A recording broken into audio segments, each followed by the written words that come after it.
Tailwind CSS is a new upcoming CSS framework that allows developers to create their own unique designs. Unlike other CSS frameworks like Bootstrap, Tailwind does not come with predefined components like buttons or cards. Instead, it comes with predefined CSS classes like size, color, typography, shadows, padding to allow you to create those cards by yourself. So for example, if you want to specify the width of a div, all you have to say is W dash and the width that you want for that div. To specify color, you can use classes like bj-red or bj-yellow or bj-green. Even when setting shadows, you can use classes like shadow-sm for a small shadow or shadow-lg for a large shadow. One of the best features included in Tailwind CSS is the hover and focus states. For example, inside the API integration, we can see that on the hover state, we have a BG light blue applied for the A tag. On the item title for the group hover, we are specifying a text white. And on the item category, we are specifying a group hover to change to text light blue 200. To create a Bootstrap button, we specify the class btn and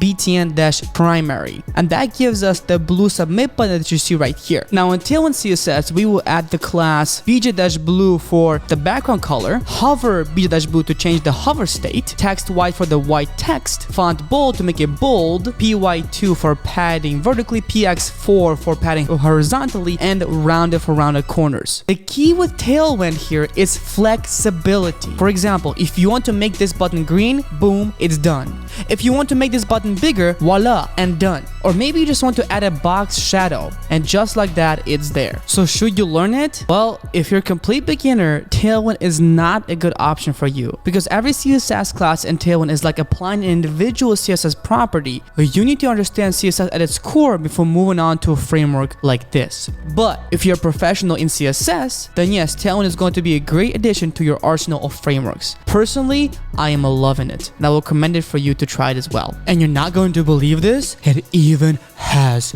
a dark mode. So that is Tailwind CSS, everybody. Thank you so much for watching. Hope you enjoyed it. Go ahead and smash that like button. That would really much appreciate it. And of course, if you are not happy right now and if you want to be happy, subscribe, because if you subscribe, I know you will be happy. All right, that's it. Thank you so much, and we'll see you in the next video. Bye-bye.